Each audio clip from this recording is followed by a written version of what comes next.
Bismillahirrahmanirrahim. Alhamdulillah hamdan katsiran thayyiban mubarakan fihi kama yuhibbu rabbuna wa yarda.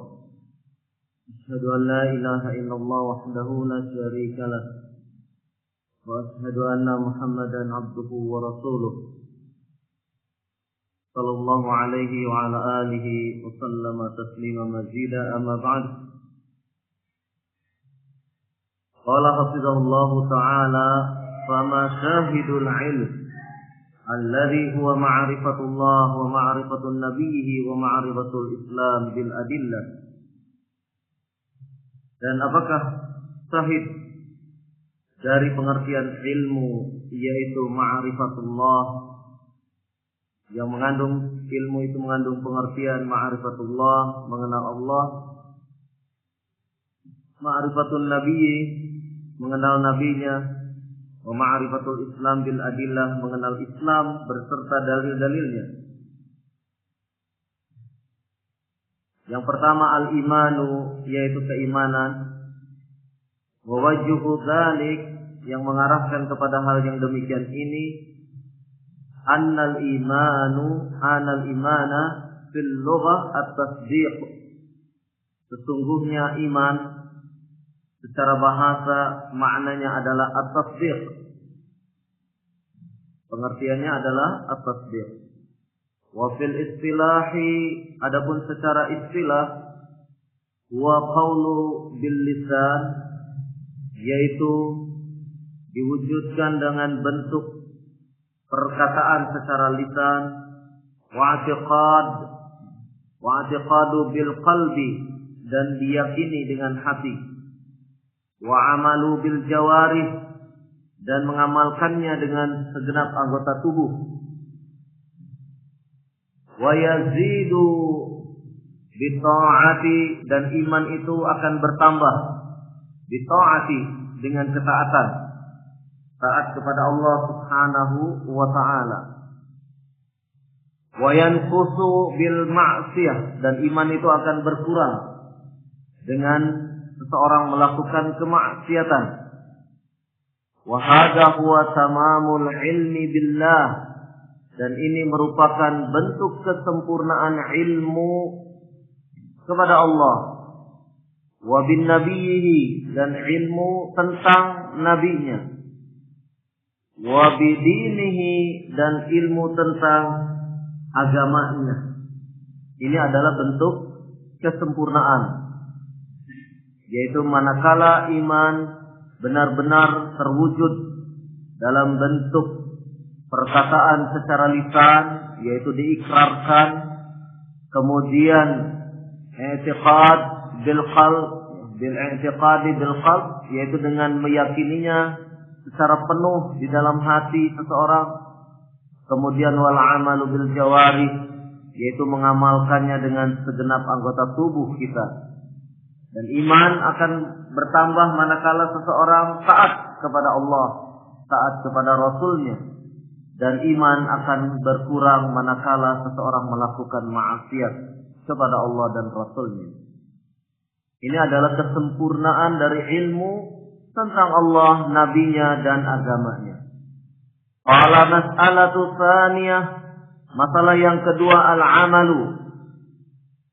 Wadaliluha, dalil tentang seseorang harus beramal, yaitu di dalam surat Al-Asr, wa amilus salihat, dan mereka yang beramal saleh. Wa dhabitul amal, adapun batasan daripada amal itu, wa dhabitul amali salih, batasan daripada amal saleh itu, huwa ma tawaffara fihi al-ikhlas lillah. Ma tawaffara fihi, apa yang bisa menjaga pada amalan tersebut, al-ikhlas lillah, yaitu bisa menjaga keikhlasan karena Allah Subhanahu wa ta'ala. Wal mutaba'atu li Rasulillah sallallahu alaihi wa ala alihi wasallam, dan amal tersebut harus mengikuti mutaba'ah, ittiba', yaitu mengikuti kepada apa yang telah dicontohkan oleh Rasulullah sallallahu alaihi wa ala alihi wasallam. Ini adalah dhabit, ketentuan sebuah amal dikatakan sebagai amal saleh. Dhabitnya, ketentuannya adalah ikhlas lillah wal mutaba'atu li Rasulillah sallallahu alaihi wasallam. Itu dhabitnya hanya dua. Ketentuannya hanya dua. Sebuah amal dikatakan amal yang saleh manakala amal itu dilakukan dengan ikhlas. Yang kedua, dilakukan memang dalam rangka mengikuti Nabi sallallahu alaihi wa ala alihi wasallam. Ittiba. Artinya ittiba ada contohnya dari Nabi sallallahu alaihi wa ala alihi wasallam. Qala fabana bihadza, maka dengan penjelasan ini annahu laisa kullu amalin salihan, bukan semua amal, bukan semua perbuatan salihan sebagai sesuatu yang saleh. Tidak semua amal, tidak semua perbuatan itu dikategorikan sebagai perbuatan yang saleh. Selama perbuatan itu tidak memenuhi dhabit yang dua hal itu tadi, yaitu ikhlas lillah, mutaba'ah li Rasulillah sallallahu alaihi wa ala alihi wasallam. Seseorang mungkin mengerjakan salat dengan ikhlas, tetapi pelaksanaan salat tidak mengikuti apa yang telah dituntunkan oleh Nabi sallallahu alaihi wa ala alihi wasallam, maka amalan tersebut bukan merupakan amal saleh. Seseorang mungkin melakukan salat, tata caranya mengikuti ittiba kepada Nabi sallallahu alaihi wa ala alihi wasallam, tetapi dia melakukan salat, menunaikan salat hanya dalam rangka menyenangkan orang lain misalnya. Karena orang lain, karena manusia, maka yang demikian ini dia melakukannya tidak dengan ikhlas. Maka yang demikian ini pun bukan merupakan amal saleh. Sehingga dhabit, ketentuan daripada amal saleh haruslah ikhlas lillah wal mutaba'ah li Rasulih sallallahu alaihi wa ala alihi wasallam. Maka kata Syekh Ubaid Al-Jabiri hafizahullah taala, dengan penjelasan ini, laisa kullu amalin salihan, tidak semua amal, tidak semua perbuatan itu bisa dikategorikan sebagai amal saleh. Qala wal mas'alatu tsalitsah masyahiduha. Kemudian masalah yang ketiga, apa yang menjadi syahidnya, apa yang menjadi saksi dalil dari amalan yang ketiga. Amalan yang ketiga itu apa? Yaitu saling menasehati, ad-da'watu ilaihi, berdakwah ke jalan Allah Subhanahu wa taala. Qala hafizahullah taala wa tawassau bil haqqi, dan saling menasehati di dalam hal kebenaran.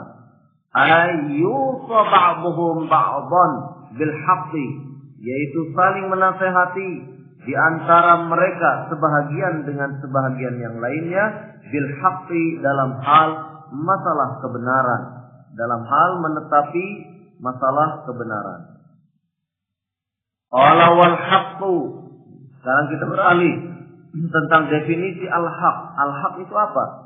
Kata Syekh Ubaid Al-Jabiri hafizahullah, wal haqqu yu'rafu minal kitabi was sunnati wa ijma'is salafis salih minas sahabah wa a'immati tabi'in wa man ba'dahum.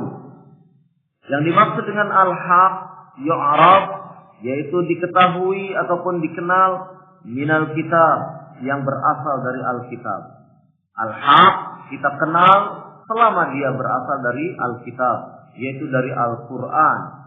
Was sunnati, dan dari as-sunnah, yaitu as-sunnah di sini baik dalam bentuk qaul Nabi sallallahu alaihi wasallam, perkataan Nabi sallallahu alaihi wa ala alihi wasallam, ataupun dalam bentuk amal, dalam bentuk fi'il, perbuatan Nabi sallallahu alaihi wa ala alihi wasallam, atau dalam bentuk takrir. Takrir yaitu persetujuan Nabi sallallahu alaihi wa ala alihi wasallam. Kalau misalnya Nabi sallallahu alaihi wa ala alihi wasallam menyuruh kepada seorang sahabat, lakukan ini misalnya, itu adalah qaul Nabi. Kalau Nabi sallallahu alaihi wasallam langsung berbuat, kemudian para sahabat meniru, maka itu amal fi'il Nabi.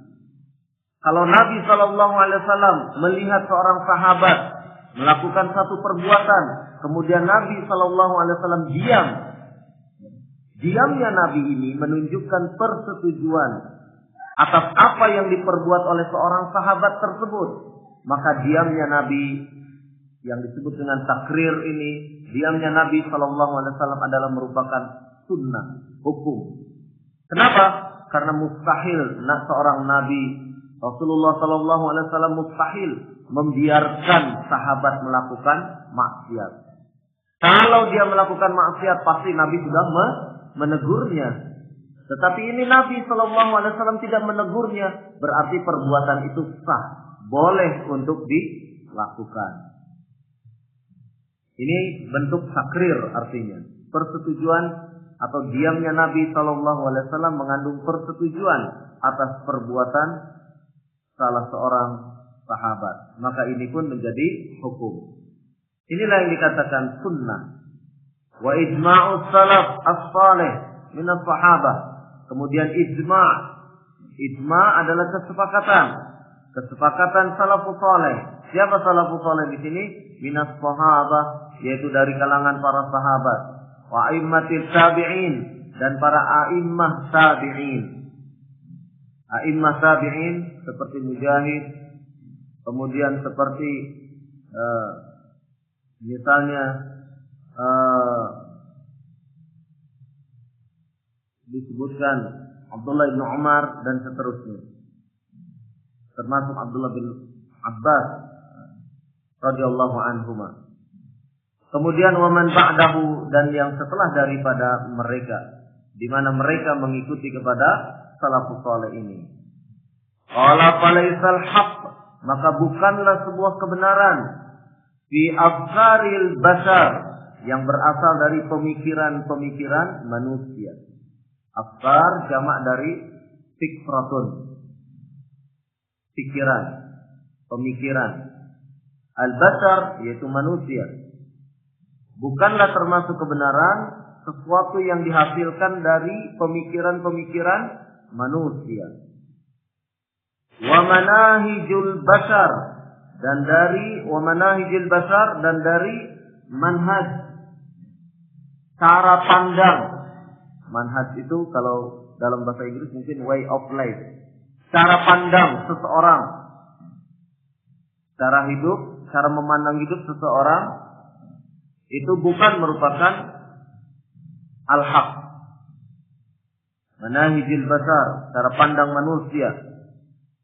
Lianna kulla firqatin, karena sesungguhnya setiap kelompok minas salasati was-sab'ina, dari 73 kelompok ini, 73 golongan, tadda'i anna amalaha haqqun, mereka semua mengaku sesungguhnya amal mereka, amal kelompok mereka haqqun, berada di atas kebenaran. Wallati qamat dalil ala ahaqqiyatu amalaha firqatan wahidatan faqat, dan sesungguhnya tegaknya dalil atas sesuatu yang benar dalam pengamalan kelompok tersebut hanyalah ada pada kelompok yang satu saja. Amma sintani wa sab'una firqatan, adapun yang 72 kelompok, fa'amaluha batil, maka amal perbuatannya pada kelompok tersebut adalah sesuatu yang batil, sesuatu yang salah. Wa in kana yujad 'indaha syai'un minal haqq, dan apabila didapati sekalipun sekalipun didapati pada kelompok yang 72 golongan tersebut, syai'un minal haq, sedikit sekali kebenarannya. Wa ma min firqatin min sintain wa sab'ina firqatan illa wa amaluha fihi syai'un. Maka tiadalah dari kelompok yang termasuk minas sintain wa sab'in, termasuk 72 kelompok tersebut, kecuali amalnya hanya sedikit saja. Amal yang di atas kebenaran hanya sedikit saja. Lakinal firqata an-najiyah, akan tetapi kelompok yang selamat, an-najiyah maknanya adalah as-selamat. Dikatakan firqatun najiyah, dikatakan kelompok yang selamat karena an-najiyah, makna an-najiyah selamat di sini fid dunya, selamat agamanya dari segala macam bentuk bid'ah. Dikatakan selamat. Seorang yang beramal, melakukan amalan-amalan agama tetapi diliputi kebid'ahan, dia bukan termasuk orang yang selamat karena agamanya dicampuri dengan perbuatan bid'ah. Tetapi al-firqatun najiyah, kelompok yang selamat ketika di dunia agama dia selamat, maknanya tidak tercampuri, terkotori oleh bid'ah. An-najiyah juga akan selamat nanti di akhirat, selamat dari siksa api neraka. Inilah pengertian yang diberikan oleh Syekh Muhammad bin Shalih Al-Utsaimin rahimahullah tentang makna al-firqatun najiyah. Al-firqatun najiyah juga disebut dengan wa-ta'ifatul mansurah. Wa-ta'ifatu al-mansurah. Kelompok al-mansurah. Al-mansurah maknanya yang ditolong. Kenapa dikatakan al-mansurah? Karena Nabi sallallahu alaihi wa ala alihi wasallam pernah bersabda, la tazalu ta'ifatum min ummati zahirina 'alal haqq mansuratan. Kalimat mansuratan. La tazalu ta'ifatum min ummati, akan senantiasa ada satu kelompok kecil dari umatku. Akan ada satu kelompok kecil dari umatku zahirina 'alal haq, yang dia senantiasa berada di atas kebenaran. Mansuratan, dan dia senantiasa ditolong. Ditolong oleh siapa? Ditolong oleh Allah Subhanahu wa taala, meskipun kelompoknya kecil saja. La yadurruhum man khazalahum, dan tidak akan bisa memadaratkan, tidak akan bisa memberikan sesuatu yang membahayakan kepada kelompok kecil ini. Man khazalahum, orang-orang yang meremehkannya. Wa man khalafahum, dan tidak juga bisa memberikan madarat kepada kelompok kecil ini, orang-orang yang menyelisihinya. Artinya orang-orang yang tidak sepaham dengan kelompok kecil ini, tidak akan bisa memberikan madarat terhadap kelompok kecil ini bagi orang-orang yang menyelisihinya. Ini adalah jaminan dari Rasulullah sallallahu alaihi wa ala alihi wasallam, sehingga kemudian seorang yang berpegang kepada as-sunnah, seseorang yang berpegang kepada Al-Kitab wa Sunnah dengan pemahaman salafus saleh dikatakan sebagai al-firqatun najiyah atau at-ta'ifah al-mansurah. Dikatakan al-mansurah, kelompok yang ditolong karena memang dia akan ditolong oleh Allah Subhanahu wa taala. Hatta ya'ti amrullah tabaraka wa taala, sampai Allah mendatangkan keputusannya tabaraka wa taala, yang maha suci Allah Subhanahu wa taala. Ini adalah kalimat al-mansurah. Kalimat al-mansurah adalah berasal dari Nabi sallallahu alaihi wa ala alihi wasallam. Qala lakin al-firqatun najiyah wa ta'ifatul mansurah amaluha kulluhu haqqun. Maka perbuatan mereka, amal mereka kulluhu haqqun, semuanya di atas kebenaran. Amma baqiyatul firaq, adapun sisa daripada kelompok-kelompok sempalan, fa innaha dhalatun mudillatun, maka sesungguhnya kelompok-kelompok sempalan itu adalah bolatun, sesat, mudillatun, dan menyesatkan. Sudah sesat, menyesatkan. Maknanya apa? Sesat dan menyesatkan. Kelompok tersebut secara zatnya sendiri itu sudah sesat. Mudillatun, dia menyesatkan orang lain, ngajak-ngajak orang lain untuk ikut kelompoknya. Seperti itu. Itulah dakwah yang menjadikan kemudian kelompok-kelompok sempalan ini sudah dia sesat, apa yang diajarkan di dalamnya kesesatan, kemudian mudilatun, mereka pun menyesatkan orang lain. Karena sifatnya apa? Mereka sifatnya ekspansif, melakukan gerakan-gerakan harakah, ya, gerakan-gerakan untuk mengajak orang lain masuk ke kesesatannya tersebut. Inilah yang dikatakan dhalatun mudillatun. Kalau sekedar dhal, sesat, tidak ngajak orang lain, mungkin masih ringan. Meskipun ini bahaya juga. Tetapi ketika dia sudah sesat, mengajak orang lain untuk mengikuti kesesatannya, ini yang sangat memprihatinkan. Artinya ini sesuatu yang harus kita perangi yang demikian ini. Banyak anak muda yang sekarang kemudian terjatuh pada pemahaman-pemahaman sesat, menganggap mati di tangan Densus itu langsung masuk surga. Kenapa?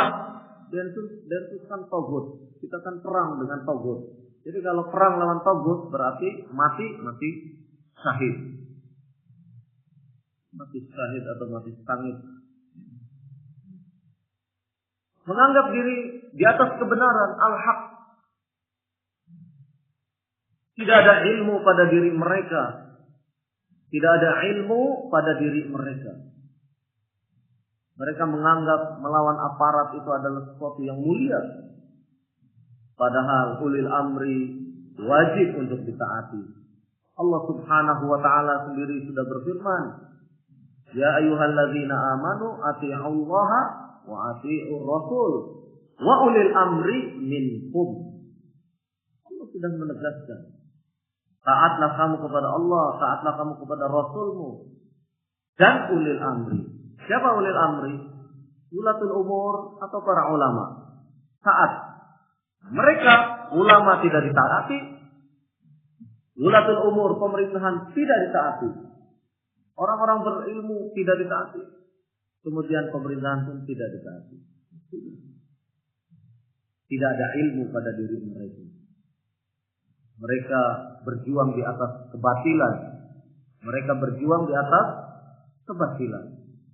Yang demikian ini adalah sumber malapetaka bagi diri mereka sendiri, baik di dunia maupun di akhirat. Coba perjuangan mereka, kalau mereka itu di atas al-haq, kalau mereka di atas al-haq, seharusnya yang lebih ditakuti manusia atau Allah Subhanahu wa ta'ala. Dalam agama ini kita dituntun yang lebih harus ditakuti manusia atau Allah. Hah? Allah Subhanahu wa ta'ala, bukankah begitu? Sekarang mereka jadi buronan kepolisian. Terus tidak sholat di masjid. Siapa yang mereka lebih takuti? Hah? Manusia kan?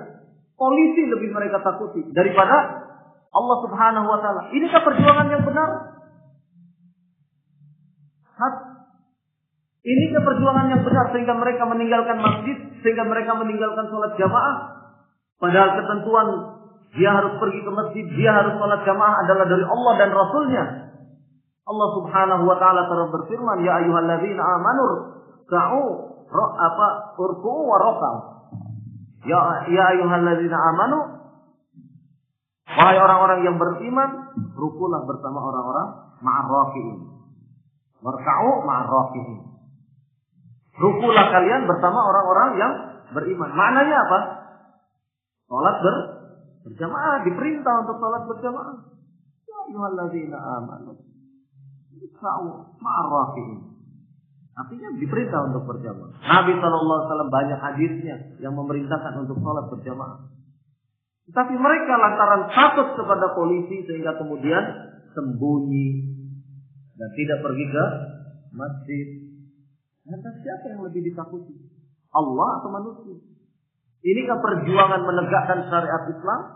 Inikah perjuangan menegakkan hukum Allah sementara dia sendiri meninggalkan hukum Allah? Iya kan? Tidak sholat berjamaah di masjid itu kan meninggalkan hukum Allah. Dan hukum meninggalkannya itu lantaran takut densus. Terus kan begitu. Takut. Dan bagaimana pejuang seperti ini? Katanya mujahid.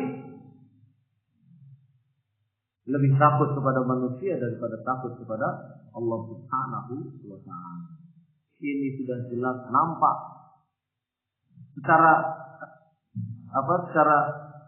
sepintas saja kita sudah melihat bagaimana kesesatan mereka semua.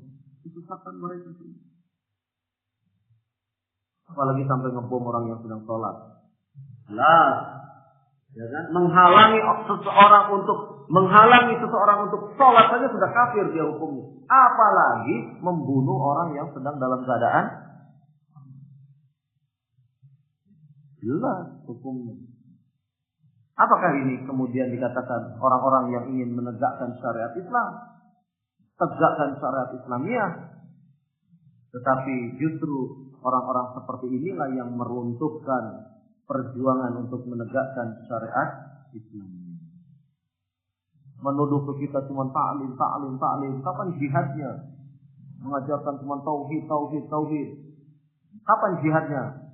Makanya si Sigit Kurdawi kemudian menamakan kelompoknya At-Tauhid wal Jihad.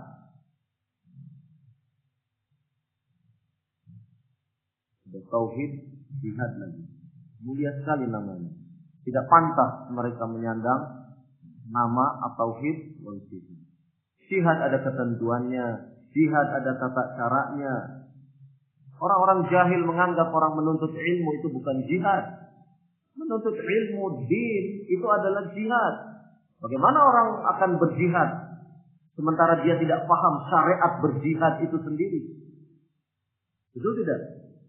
Nah, sekarang ada orang sholat tidak paham ilmu tentang sholatnya. Bisa sholat tidak dia? Hah? Tidak akan bisa dia sholat. Orang mau haji tidak tahu tentang ilmu manasik hajinya. Bisa haji tidak dia? Tidak akan bisa. Sekarang orang mau jihad. Syariat tentang jihad, ilmu tentang jihad itu sendiri tidak pernah dipelajari. Bisa jihad tidak dia? Ya makanya lawan densus. Karena dia tidak tahu di mana medan jihad yang sebenarnya. Itu. Mereka cuma bisa semangat tempe. Seperti itu. Tidak di atas dasar ilmu yang hak, tidak di atas kebenaran. Tidak dibimbing mereka oleh para ulama. Abu Bakar Ba'asyir bukan ulama. Belajar dengan ulama saja mungkin belum pernah. Ya, coba tanya, pernah belajar agama di mana dia? Di Gontor paling bisa bahasa Arab dan bahasa Inggrisnya saja. Allahul musta'an. Banyak pemuda-pemuda yang kemudian disesatkan oleh pemahaman firqah sesat seperti ini. Nasallallahu salamah wal afiyah. Kita berlindung kepada Allah Subhanahu wa taala dari hal-hal yang seperti ini. Qala rahimahullah kama akhbara an-nabiy sallallahu alaihi wasallam fi hadits iftiraqil ummah. Sebagaimana Nabi sallallahu alaihi wa ala alihi wasallam telah mengabarkan di dalam hadis tentang iftiraq al-umam, perpecahan umat. Qala, maka kata Nabi sallallahu alaihi wa ala alihi wasallam,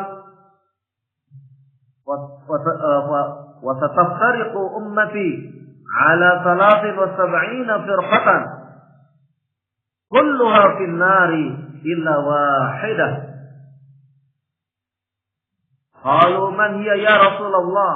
Qala al-jama'ah. Wa sataftariqu ummati, akan terpecah umatku ini ala 73 atas 73 firqah, 73 kelompok. Kulluha finnar, semua kelompok yang sempalan tersebut masuk ke dalam neraka illa wahidah, kecuali hanya satu kelompok saja yang akan masuk ke dalam surga. Qalu, para sahabat bertanya, man hiya ya Rasulullah? Siapakah yang satu kelompok tersebut? Qala, maka jawab Nabi sallallahu alaihi wa ala alihi wasallam, yang satu kelompok itu adalah al-jama'atu, yaitu al-jama'ah. Siapa al-jama'ah? Yang dimaksud al-jama'ah di sini dalam hadis-hadis yang lain diterangkan al-jama'ah, makna al-jama'ah karena dia memang berkelompok. Makna al-jama'ah in kana wahidah, sebagaimana dikatakan oleh Ibnu Mas'ud radhiyallahu anhu. Al-jama'ah in kana wahidah, dia berjamaah meskipun hanya seorang diri. Kenapa dikatakan jamaah? Karena dia iltizam, berpegang teguh kepada as-sunnah Nabi sallallahu alaihi wa ala alihi wasallam, meskipun hanya satu orang, meskipun cuma dia seorang diri. Al-Imam Al-Barbahari rahimahullah, beliau mendakwahkan terhadap sunnah Nabi sallallahu alaihi wa ala alihi wasallam sampai masyarakat sekelilingnya membenci dia, memusuhi dia.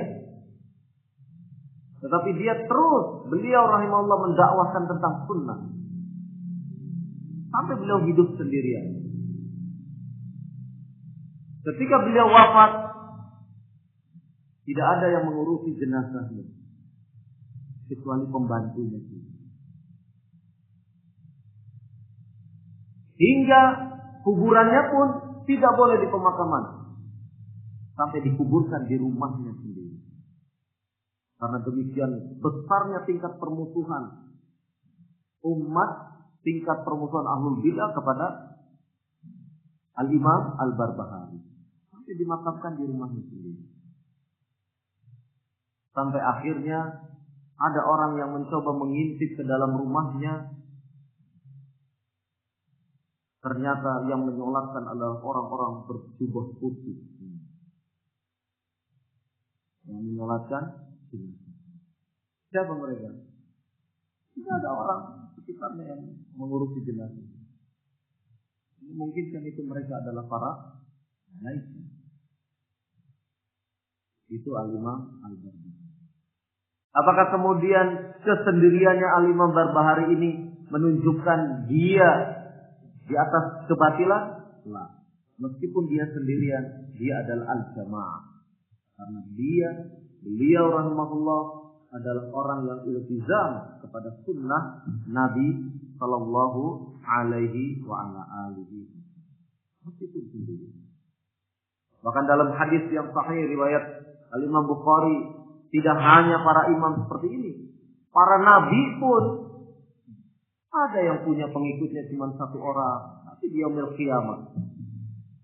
Seorang rasul, seorang nabi, pengikutnya cuma satu orang. Ada.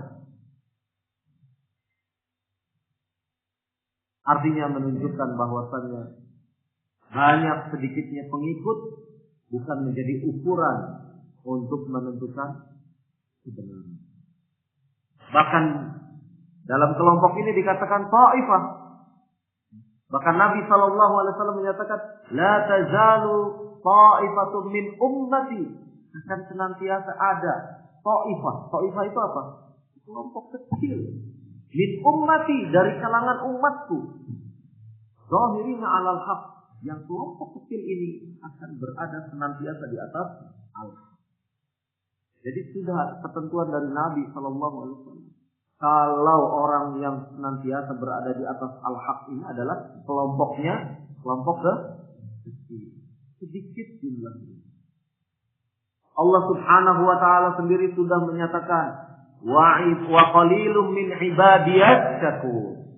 Wa qalilum min ibadiyas syakur, dan sedikit sekali dari hamba-hambaku yang bersyukur. Artinya apa? Memang sedikit orang yang beriman. Memang sedikit orang yang di atas al-haq. Sedikit jumlahnya. Jadi kalau sekian 10.000 atau sekian ribu mahasiswa UNS yang ngaji cuma 20 orang. Ya memang itu kenyataannya. Ya tak? Jangan berharap seluruh mahasiswa UNS kemudian ngaji semua. Karena nasnya memang seperti itu. Qalilun min ibadiyas syukur. Sedikit, amat sedikit sekali orang yang mau bersyukur kepada Allah.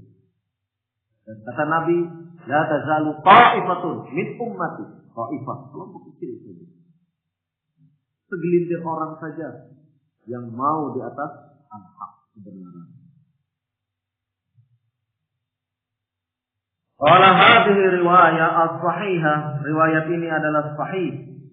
Hadhihi al-jama'atu najiyah. Inilah yang dimaksud dengan al-jama'ah an-najiyah. Jamaah najiyah, jamaah yang selamat. Wa mansurah, dan jamaah yang ditolong oleh Allah Subhanahu wa ta'ala. Wa amma ithnatani wa sab'una firqa fahiya khasiratun. Adapun yang 72 kelompok lainnya, maka dia khasiratun, adalah kelompok yang merugi. Hadhil mas'alatu tsalitsah, ini adalah masalah yang ketiga, tawassau bil haqq, saling menasihati dalam al-haq, wal haqqu, dan kebenaran itu kama qulna, sebagaimana telah kami katakan, maqamat dalilu alaih.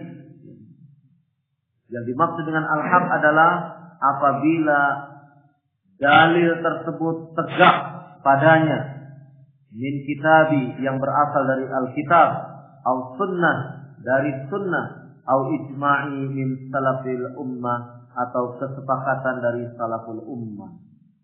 Wallahu a'lam bishawab. Mudah-mudahan bermanfaat. Kajian Ishaqul Usul